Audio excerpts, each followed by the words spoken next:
broken down and tired of living life on the merry-go-round. And you can't find a fighter, but I see it in you, so we can walk it out. Ooh, mountain. I love that song. Okay, so body confidence. Body confidence.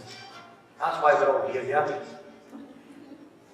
What does body confidence mean to you? What does body confidence mean to me? This sounds a wee bit dour compared to before. So as you can see up behind me here, I've got 3 words.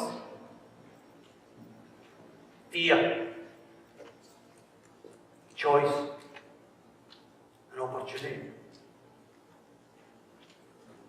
You know, we go through life and we never start out with fear. When we're young, we don't have any fear. Fear doesn't control us, but then something changes. Something in our life changes. And I want to talk about what happens when these changes start to happen in our life. Then I want to talk about how fear starts to take control. And this all leads to body confidence. Because see, if we don't have the right mindset, the rest doesn't matter. When you look in the mirror, when I look in the mirror, what I see looking back is who I will become. And if we don't have the mindset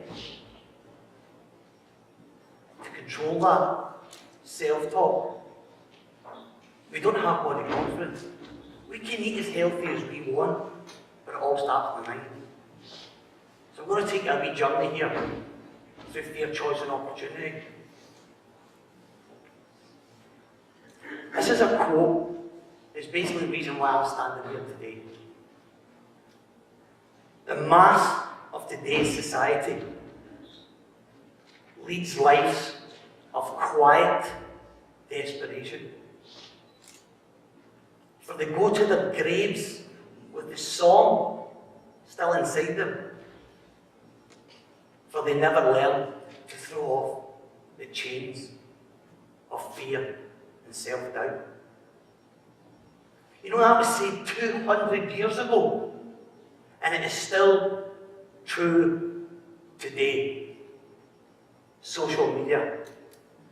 My hips are too wide, my legs are too skinny.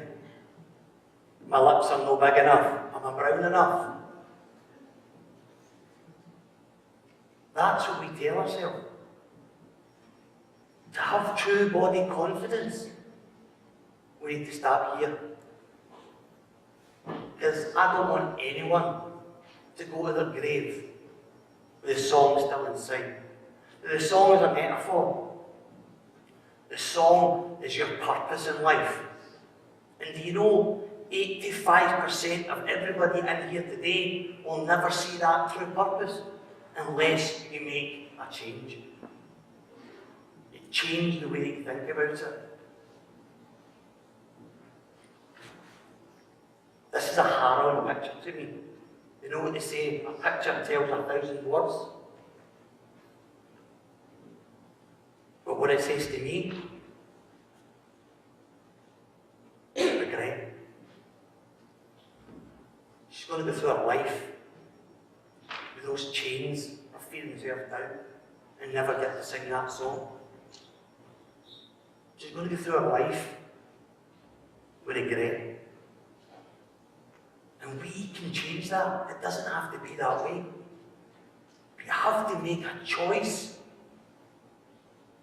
You have to choose what day you're going to have. You have to choose what you see looking back in that mirror. You get to choose. And that is the beauty of life. Is we actually get to choose.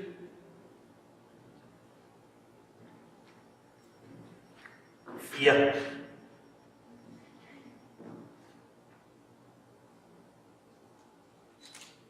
It's not real. Happiness sadness, guilt, joy, real emotions. Fear is not real. We make it up. It's all in our heads. How often have we been frightened to do something? Terrified, in fact, in some cases. And then we do it, and we move forward, and we think, why was I frightened? We need to be able to move forward. It's not real.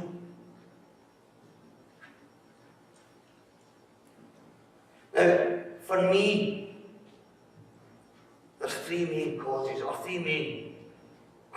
why we allow fear to control our life. And the first one is fear of the past. If we're living in things that happened in the past, we're living in depression. I'm not saying you have depression. You're living in a depressed state if you're living with fear of things that have happened to you in the past. And the most common one, anxiety. Fear is something that hasn't even happened yet. We worry about things that haven't even happened. How insane when we actually think about that. How crazy is it? It hasn't happened yet and we're worried about it. And in most cases, when that thing actually happens, we go, why was I so worried? And then we have fear of right now. What people think of us.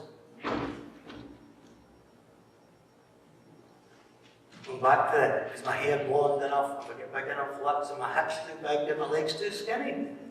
The fear of the now. And that is missed opportunities. That job that you wanted to go for, you were too frightened because you weren't sure if you could do it. The amount of opportunities we see going past us in life is absolutely incredible because we allow fear. But to let fear go, we first need to understand how we do that. How many people thought this is how their life was going to be like? We're going to go to school, leave school, get a job. Woohoo! Oh, how wrong were we? Yeah? This is more like life. Full of twists and turns, ups and downs, peaks and troughs. And every twist in life is an emotion, an experience, good and bad. And that's where we start to build that belief system of you're not good enough, or you're not pretty enough, or you're not clever enough. This is where we start to build them. Good and bad. You know, see life. Who learned to ride a bike when they were about 5 or 6? Can you remember the first time one of your parents says to you, you mind those little stabiliser wheels, the wee training wheels, they were going to take the wheels off the bike? That was my first time I remember being frightened of something. My dad says to me, it was a Saturday afternoon, I'll never forget this one to live. Saturday afternoon, I had this wee grifter bike. Showing my age now, a grifter. This wee grifter, he took the stabiliser wheels off it. And I remember being terrified. Oh, what if I fall? I don't know how to do it. And that quickly, at 5 years of old age, that fear quickly turned into exhilaration, then excitement. And then I was riding the bike. Now if you imagine life, right, you're driving through life.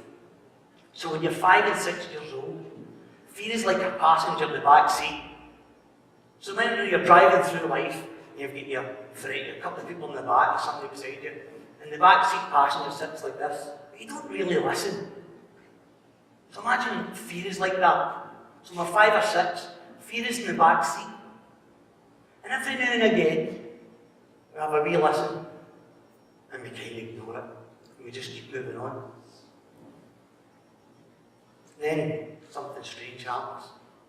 We start to grow up, and we go to high school. And then we leave school, and we go to uni, or we go to college, or we get our first job. And we start to build these other beliefs. Our first relationship breaks up, boyfriend cheats, girlfriend cheats. We start to build these beliefs that we're not good enough, we're not clever enough, we're not pretty enough. And guess where fear is now? Sitting right beside you in the passenger seat of life as you're driving through. Fear is sitting right there. And guess what we do now? Like any passenger next to us, we listen a little bit more and we ask them directions. And you become a trusted advisor.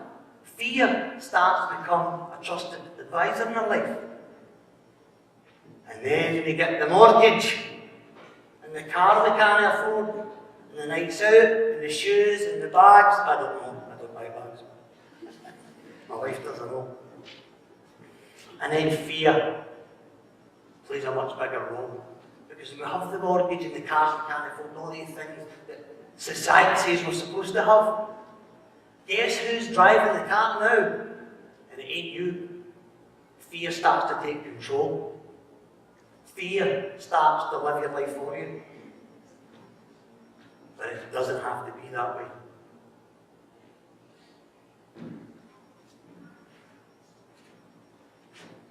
Positive mindset. That's body confidence to me. If we can control it here, the rest takes care of itself. The healthy eating, the healthy lifestyle. When you start to have a healthy mind, everything else starts to take control of itself. But how do we do that? Develop a strong mind. Now, Greg had mentioned about going to the gym. Now, can you imagine your mind was going to the gym? So you don't go to the gym and watch everybody training for 45 minutes and walk and go, oh, that was some work I did there. Your mind is the same. You need to actually exercise your mind. And I'm going to show you how to do that. We need to exercise our mind. You don't go to the gym once and build a good physique either. Same with your mind. It's a continuous process. It's called self-talk. Positive belief systems. And by the way, don't think it's alright for him. He's a coach. I was exactly the same as you. It's just a matter of making a choice. How do we do that?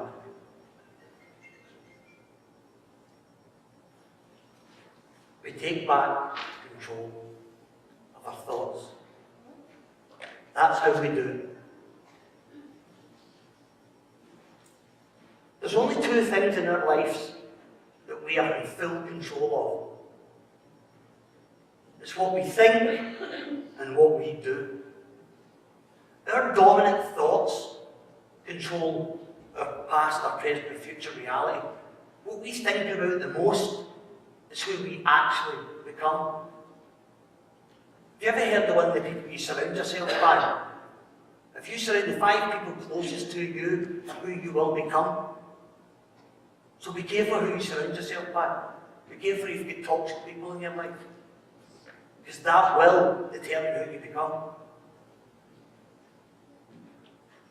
A positive beliefs and a positive self-talk. You know, in our mind, there's 3 parts to our mind. There's a conscious, which is listening to me right now. That sets the goals. When you wake up in the morning and you go and brush your teeth, that sets the goal. The conscious is listening. And then you have the subconscious mind. And that's where I call that the library. That's where, when we learn to drive a car, we store that, driving the car, driving the bike, the brushing our teeth in the morning, the getting up, we store all that in the subconscious. We don't need to relearn it every time we wake up. It's stored. And the problem is we've got something in between. I call it the filter. Self-talk, self-esteem, self-confidence. That's your filter. By using positive self-talk, it's like giving the filter a good scrub. You know when you go on holiday and you walk out with your shades on, they go all steamy, you need to give them a clean. That's what positive self-talk does to your mind. How many of you have read a self-help book and it never works? How? Because they're filter. Because we're reading the book and we're telling ourselves, this will work for me. It's alright for them. They're different from me. So before it even gets to the subconscious mind, the part that sets the plans and takes the action, before it even gets there, we're already telling ourselves that it won't work. How insane is that? But that's what we do. That's what we do ourselves. So we need to take back that control. Dominant thoughts, whatever we think about the most, becomes a reality. Whether we like it or we don't. Whatever you think about the most often, that's what you're creating in your life. It's just that simple.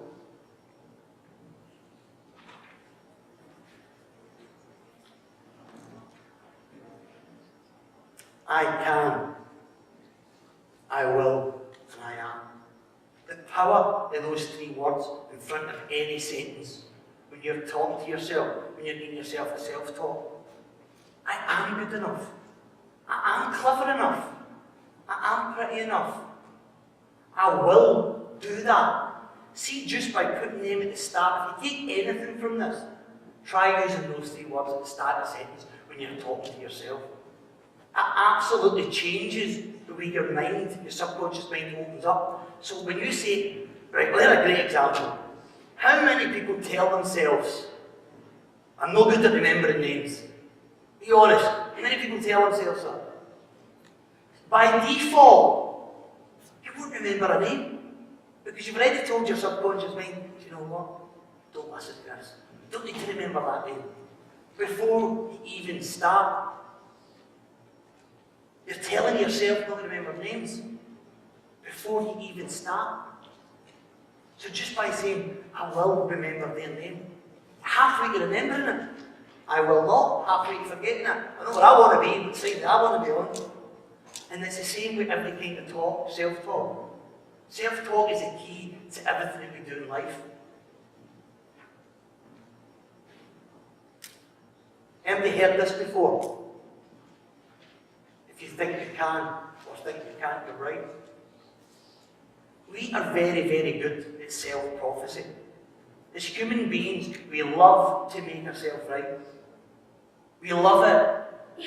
We're really good at it. So if we tell ourselves we can't do something, we can.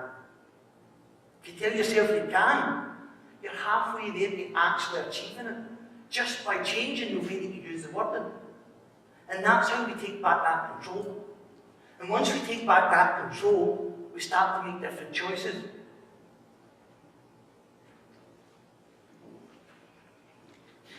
It's your time to make a choice. You can say, listen to that James Fleming, really good, enjoyed it, and walk in here and do what most people will do, and don't make a choice, and decide to continue as you've always done.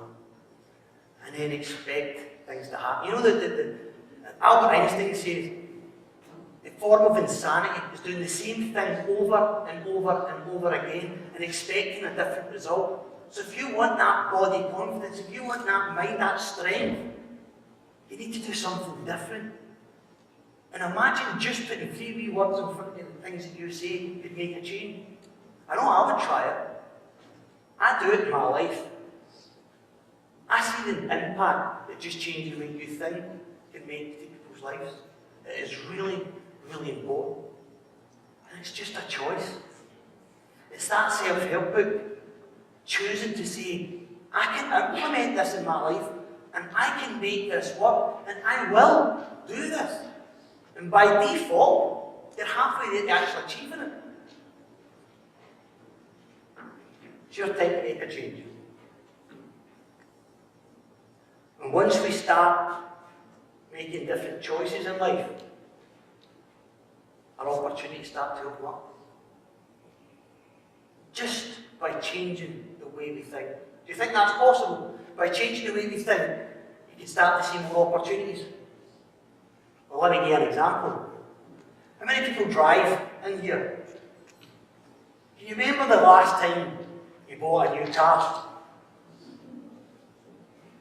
You went into the showroom or you went to the garage, you went in to buy the car, you went in to pick it up, and you picked the keys up and you drove in the garage. And every second bloody car you see is your car. How's that? Magic? Was that a magic wand? Your mind was open to opportunity because you were thinking about your car now.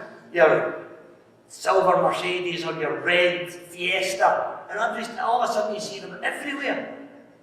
The last time you bought yourself a nice new bag, you walk out the shop and you go, oh, she's got that bag, oh, she's got that bag, oh, she's got these shoes. How?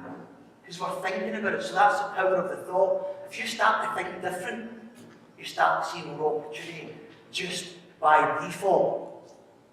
Or you walk away today, you don't make any changes, you carry on life, and nothing changes. We can live here, or we can take that choice to find new opportunities. It's up to you.